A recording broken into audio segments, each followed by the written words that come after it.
gatherings I've been at, when you're introduced as a Texan, it doesn't necessarily lead to applause.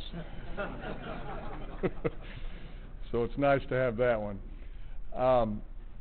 And I promised Tom here that no problem getting starting a little late. I understand that dinner time is set for 2 o'clock, and I promise to be done by then. So just keep buying those books. You know, when you talk about Robert E. Lee as a man and a Christian, I think inherent in that is his humility. And it's kind of as though the Lord was wanting to make sure I got a fresh dose of that myself. I mean, how would you like to be up here to speak after Tom DiLorenzo and Don Livingston? I feel like the number 8 hitter after the cleanup, and number 5 guys have just parked homers out of the stadium. So anyway, I'll swing away though.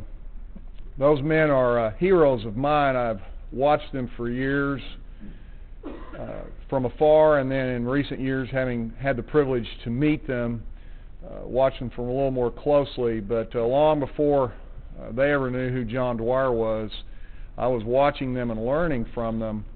And it's interesting how God gifts all of us differently, right, to accomplish the purposes He has for us. And Don Livingston has always impressed me as, first of all, one of the smartest people I've ever even heard of, but just his courtly, truly the quintessential Southern gentleman that he approaches tasks large and small. Tom DiLorenzo is kind of like William Wallace charging the English. Broadsword in hand, and I love every minute of that too. So it is a privilege to be on the lineup with them. Well, after researching, writing, speaking, and teaching about history for quite a few years now, I've come to a couple of conclusions. One of those is that, well, it's a dangerous thing to learn too much history, is it not, gentlemen, those that have done it? If you're not careful, you tend to get more cynical than you might have expected to become, especially if you were raised with the history books that most of us were, and those of us from a more traditional perspective of God and country and all the heroes we were taught in grade school and all that we had, and to realize that some of those people were not heroes at all. If you're not careful, you can become disillusioned. So I think it's very important to have heroes, male and female. In the process of educating our children, students, and ourselves, I think it's important to have heroes, even for the Christian people, since the biblical times, especially that we can use to point ourselves and young people in the right direction, especially as we're compassed about by a sea of pretend heroes who come in the form of star athletes, musicians, motion picture and TV stars, and even, dare I say it, photogenic politicians of various parties. We need heroes, flawed, imperfect, wrestling with their own sin and fallenness, to help give us hope that we can persevere through our own travails, that we can fight the good fight and finish with a crown of righteousness, that we can make a difference in the long view of history and the generations, even as we seem engulfed in the mediocrity of ourselves and others. And by the way, thank you, sir, that gave the prayer this morning. I want to make sure I get a copy of the DVD of that prayer. I assume that's on the list. That was awesome. Another conclusion that presses itself upon me is something that I've heard my dear friend George Grant, who is one of my modern-day heroes, say. That's that most heroes are not the people who have stepped on, over, and through other folks to land themselves prominent spots in textbooks and TV documentaries and shocking stories of confessions of plagiarism, Tom, to use your example, which I loved it every time you used it. They are rather also not the people that are on our money usually and our calendars or with holidays named after them. They're the ordinary, unsung, anonymous folks like many of you. who are too busy changing diapers, maybe even a grandbaby's diapers. A few amens from this crowd on that one.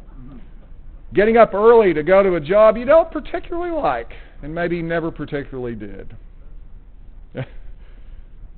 Or on your knees praying for a child or grandchild whom you are begging God to not allow to follow some of the errant paths you did in your own earlier days.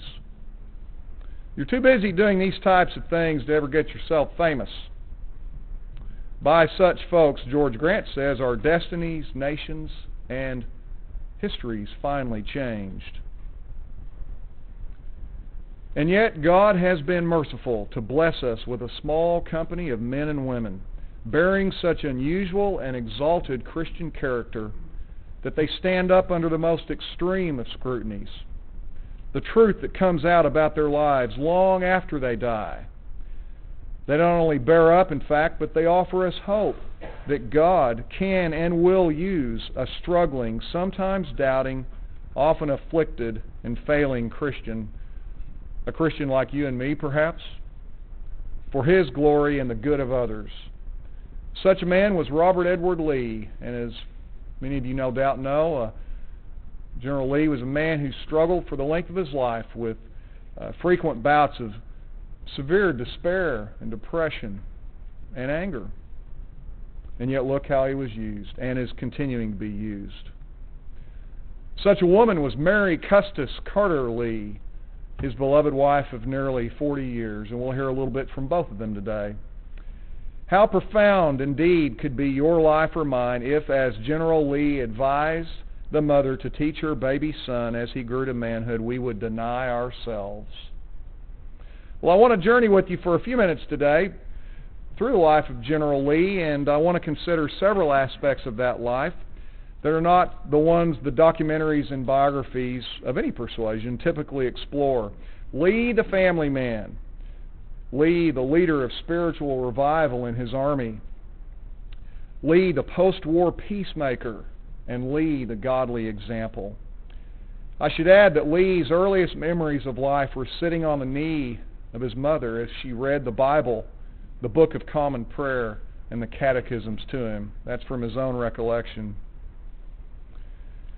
Though he spent many years of his military career prior to the war between the states in lonely isolation from his family, Lee and his wife Mary weren't totally isolated. They did have 7 children.